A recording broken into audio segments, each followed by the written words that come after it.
देर आए दुरुस्त आए। भारत ने संयुक्त राष्ट्र में परमानेंट सदस्यता और वीटो पावर के लिए जो आवाज उठाई थी वो अब पूरे विश्व में तूफान मचा रही। रूस के समर्थन के बाद अब यूएन महासचिव एंटोनियो गुटेरेस ने भी भारत के अभियान को गंभीरता से मान्यता दी है। 80 साल पुराने इस ढांचे में बदलाव का समय आ गया और भारत इसके केंद्र में खड़ा है। दुनिया के सबसे बड़े लोकतंत्र भारत ने अब संयुक्त राष्ट्र में सुधार की वो जो आवाज बुलंद की है उसे वैश्विक स्तर पर सराहा जा रहा। भारत की इस मांग को लेकर रूस पहले ही समर्थन दे चुका और अब संयुक्त राष्ट्र महासचिव एंटोनियो गुटेरेस के बयान ने वैश्विक स्तर पर हलचल मचा दी है। गुटेरेस ने हाल ही में कहा कि हम अपने दादा दादी के लिए बनाए गए सिस्टम से अपने पोते पोतियों की जरूरतें पूरी नहीं कर सकते। ये बयान साफ दिखाता है कि मौजूदा चुनौतियों को देखते हुए यूएन में बदलाव की सख्त जरूरत है। भारत ने स्पष्ट किया कि मौजूदा समय में 15 देशों की सुरक्षा परिषद जिसमें 5 परमानेंट सदस्य हैं आज की वैश्विक चुनौतियों का सामना करने में नाकाम रहे हैं। रूस यूक्रेन युद्ध, इजराइल फिलिस्तीन विवाद और अन्य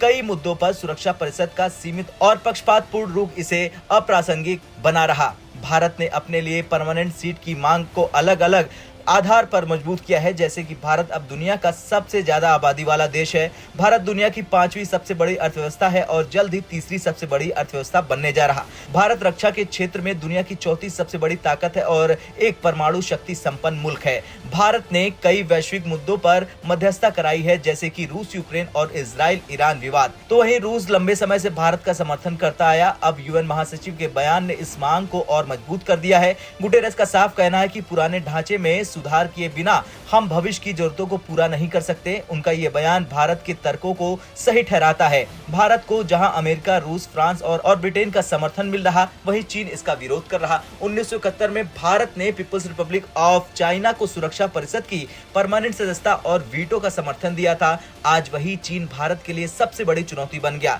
प्रधानमंत्री नरेंद्र मोदी की सरकार ने सुरक्षा परिषद में परमानेंट सीट पाने के लिए रणनीति बनाई है। भारत ने अफ्रीकी यूनियन को G20 में परमानेंट सदस्यता दिलाने में महत्वपूर्ण भूमिका निभाई। अब भारत अफ्रीका और अन्य विकासशील देशों को भी सुरक्षा परिषद में जगह देने का समर्थन कर रहा। खैर, भारत ने अपनी मजबूत स्थिति और वैश्विक समर्थन के बल पर यह साबित कर दिया कि वो वीटो पावर का हकदार है। G4 देशों भारत, ब्राजील, जर्मनी, जापान ने भी एकजुट होकर इस मांग को मजबूत कर दिया है। अब सवाल यह है कि क्या चीन का विरोध भारत को रोक पाएगा या फिर भारत का ये सपना जल्द ही हकीकत बन जाएगा। आपका क्या कुछ कहना है? भारत को क्या वीटो दे देना चाहिए? हाँ या ना में कमेंट कर जरूर बताएं। ब्यूरो रिपोर्ट, भारत तक।